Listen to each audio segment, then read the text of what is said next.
करेंगे। चलिए यहाँ देखिए, देखिए हल्ला गुल्ला बंद कीजिए।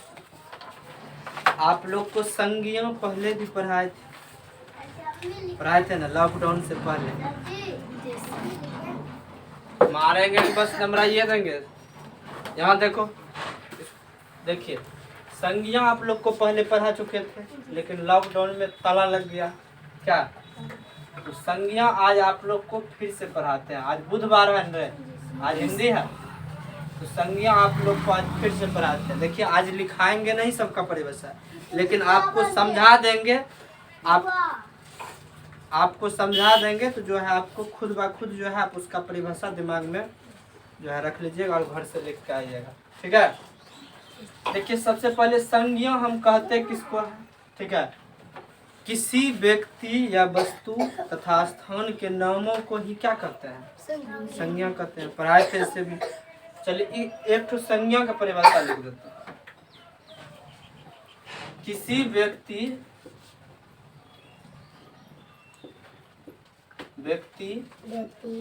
वस्तु तथा स्थान के नाम निकाल रहा है, स्थान के नामों को संज्ञा कहते हैं। नहीं, संज्ञा कहते हैं। तुम बकबक नहीं करेगा आपको, यहाँ सुनो खाली, यहाँ ध्यान से देखो। संज्ञा कहते हैं।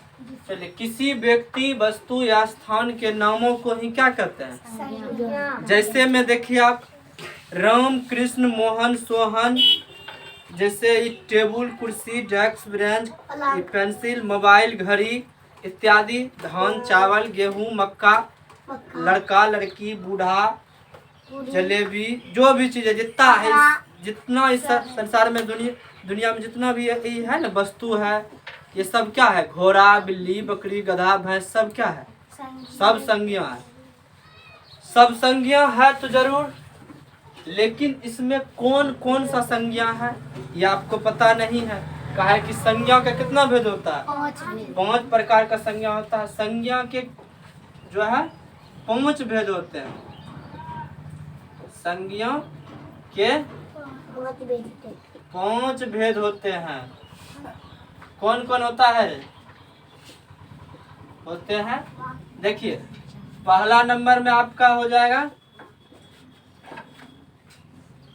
व्यक्तिवाचक संज्ञा। ठीक है, व्यक्तिवाचक संज्ञा, व्यक्तिवाचक संज्ञा पहला आपका व्यक्तिवाचक संज्ञा। दूसरा जो है आपका हो जाता है जातिवाचक संज्ञा, जातिवाचक संज्ञा। ठीक है, क्या शोरगुल कर रहा है, मार खा लेगा। उसके बाद जो है तीसरा आपका होता है समूहवाचक संज्ञा, समूहवाचक संज्ञा। चौथा तो सब देखेगा, ये सब के लिए है, 1 क्लास 2 क्लास 5 क्लास 10 क्लास सब के लिए।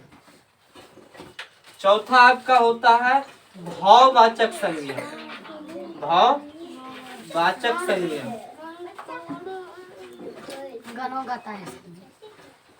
भाववाचक संज्ञा।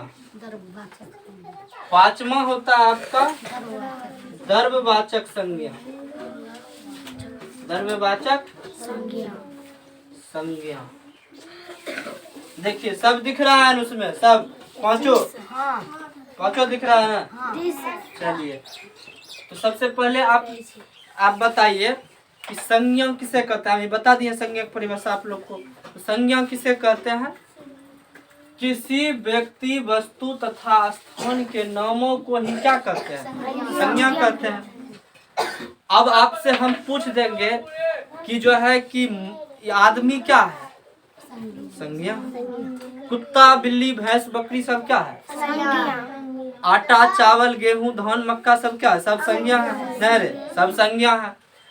अब संज्ञा तो है, लेकिन अब कौन सा संज्ञा है, इसको जानने के लिए आपको ये 5 संज्ञा पढ़ना पड़ेगा। ठीक है, तो जो इस प्रकार से हम पढ़ेंगे। देखिए संज्ञा के मुख्यतः जो है 5 भेद होते हैं। कौन कौन? व्यक्तिवाचक संज्ञा, जातिवाचक संज्ञा, समूहवाचक संज्ञा, भाववाचक संज्ञा, द्रव्यवाचक संज्ञा। अब देखिए पहला नंबर में आपका क्या है? व्यक्तिवाचक संज्ञा। पहला नंबर में आपका क्या है? व्यक्तिवाचक संज्ञा ना। क्या अल्लाह करता है? छोटी क्या है अल्लाह करती है? बोले हैं यहाँ संतीस, यहाँ देखिए चिल्लाती का है। देखिए व्यक्तिवाचक संज्ञा पहले नंबर में लीजिए।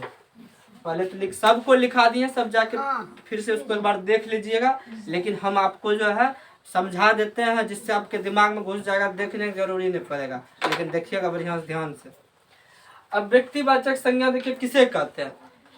जिस संज्ञा से किसी एक व्यक्ति का बोध होता हो उसे क्या कहते हैं? व्यक्तिवाचक संज्ञा कहते हैं। अरे संज्ञा नहीं कहते हैं, अरे चट्टा कहीं का, इधर हटो।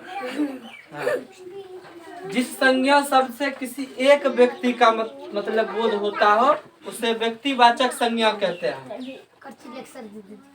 उसके बाद जो है देखिए आप समझिए, ऐसे समझिए, व्यक्तिगत जैसे मन के चले भोज खिलाने के लिए आता है, न्योता देने के, तुम्हारा दोस्त आ गया तुम्हारे यहाँ न्योता देने के लिए भोज खाने का, बोल देगा कि हम जो है न शांतनु को देंगे, व्यक्तिगत शांतनु का निमंत्रण है कि जो है यह भोज खाने के लिए शांतनु का खाना नहीं बनाइएगा, शांतनु मेरे यहाँ जाएगा आज भोज खाने के लिए, बर्थडे पार्टी में जाएगा। तो तुमको एक आदमी ने कहा, व्यक्तिगत कहा, तो इससे एक आदमी का बोध होता है ना, ये हो गया आपका व्यक्तिवाचक संज्ञा। जैसे तुम बुलाया गए सोनम, तो बस खाली सोनम ठोन सुनेगी है कि सोनम के साथ में तो उसका तो ये तो नहीं हुआ कि अनुराधा भी तुम बुला रहा है ना, खाली सोनम के लिए तुम आवाज दिया। तो बस जो है किसी एक व्यक्ति का मतलब पर्सनल आदमी का जो है बोध होता है। कौन के जन्म में तुमको दे देंगे ना, तुमको क्या बोले हैं चुगली करने के लिए, चट्टा के देखो यार।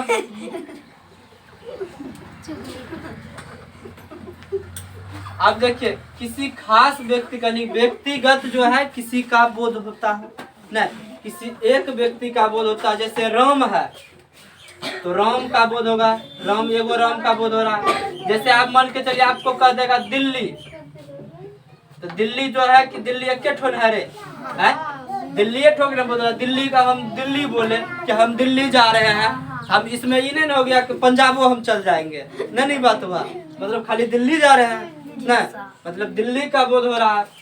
जिसमें एक व्यक्ति का बोध हो, जिस संज्ञा शब्द से किसी एक व्यक्ति का बोध होता हो उसे क्या कहते हैं? उसे कहते हैं व्यक्तिवाचक संज्ञा। ठीक है। अब देखिए आपका है जातिवाचक संज्ञा किसे कहते हैं? ठीक है, जातिवाचक संज्ञा। देखिए हमारे देश में जो है ढेरों सारा जाति है, जाति विवाद भी चलता है ना, हम जो है फल्लमा जाति का है, तुम छोटका जाति का है ना, ऐसे ऐसे होता है, तो उसी पे जातिवाचक भी संज्ञा एगो है। अब देखिए जातिवाचक संज्ञा किसे कहते हैं? जिस संज्ञा शब्द से किसी संपूर्ण जाति का बोध होता हो जातिवाचक संज्ञा कहलाता है। अब देखिए कैसे, जैसे हम बोल दिए कि आदमी, इसमें सब आदमी चलाया, हम भी आ गए, जितना ही लड़का सब चलाया।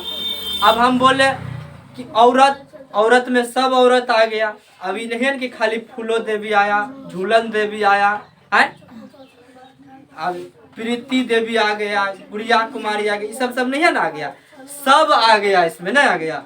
औरत बोले तो सब औरत आ गई, गाय बोले तो सब गाय का जितना प्रजाति है सब आ गया, घोड़ा बोले तो सब घोड़ा आ गया, ये नहीं कि सोहन घोड़ा है, मोहन घोड़ा है।